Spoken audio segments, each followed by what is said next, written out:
Қазақстанды қазақ басқара алмайды деген кім?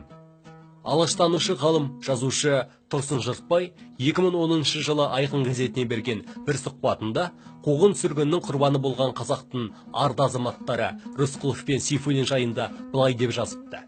Сол кездегі ащы шындықты неге жасыра бермей бетке айтпасқа. Бар кінәні Голошекинге үйіп төгеміз. Сол келді құртты десеміз. Егер тарихқа әділ баға бергіміз келсе, 1924-1925 жылдары Қазақстанды қазақ басқара алмайды деп Сталинге хат жазған Тұрар Рысқұлов пен Сәкен Сейфуллинді неге айтпаймыз? Аттарын неге атамаймыз? Біреуінің 37 бет, екіншісінің 47 бет хаты бар. Екеуі де Сталиннің қабылдауында болғандар. Содан 2,5 айдан кейін Сталин Голошекинді Қазақстанға жіберді емес пе? Рысқұлов Мәскеуге кетті, Сейфуллин халық комиссарлар кеңесінің төрағасы қызметіне алынды. Міне тапқан пайдалар осы. Осыны біле тұра, біз неге бәрін қу жақтан көреміз? Ол бұл жаққа сұранып келген жоқ қой. Өзіміз ғой қазақты қазақ басқара алмайды деп, өзге ұлттың өкілін шақыртқан. Осыған неге қазір баға бермейміз? Ойбай, Смағұл Сәдуақасов қарсы болды деседі. Смағұл Сәдуақасов соған шындығында қарсы болды. Ол Қазақстанда басқара алатын қазақтар бар. Қазақстанға өнеркәсіп салу керек.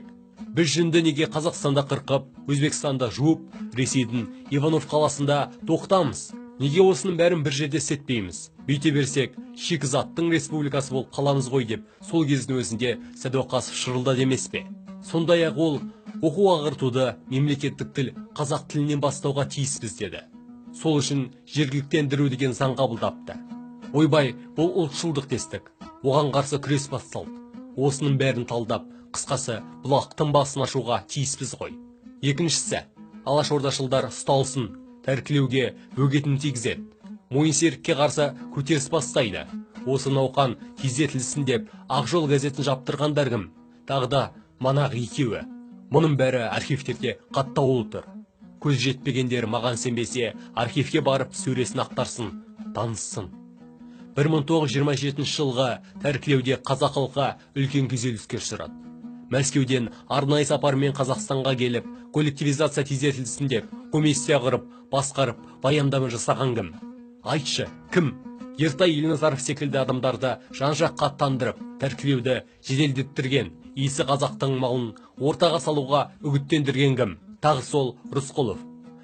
Сол жолы ол темір жол құрылысын бастады. Сөз жоқ, ұлы тірлік. Темір жол еліміздің дамуына үлкен рөл атқарды. Мұны мойындаймыз, бірақ әлгінде істерін қалай ақтап алуға болады? Ал 1932 жылы Исаев екінші хатшы, сонымен қатар Құлымбетов пен Прамысовтар мемлекетті ұстап отыр. Шаруашылықтың барлығы солардың қолында. Бірақ аштықтан қырылғандар есіктерінің алдында үйіліп жатты.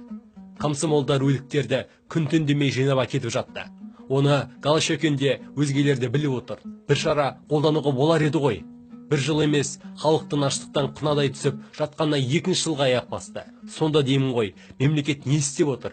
Көрсе құрма сонша, жағдай солай бола тұрса да, оны мойындағысы келмеген Құрамысов былай деді. Халық жаулары, яғни алашордашылдар, ол кезде барлық алашордашылдар түрмеге түскен. Атылғаны атылып, қалғаны айдау деді.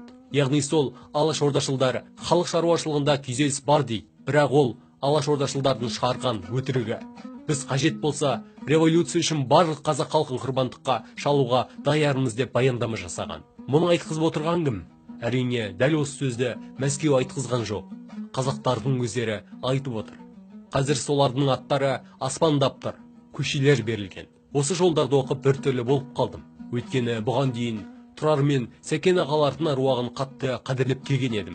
Егерде қазақты қазақ басқара алмайды деген рас болса, онда осы кісілерге деген құрметім жоғалары анық.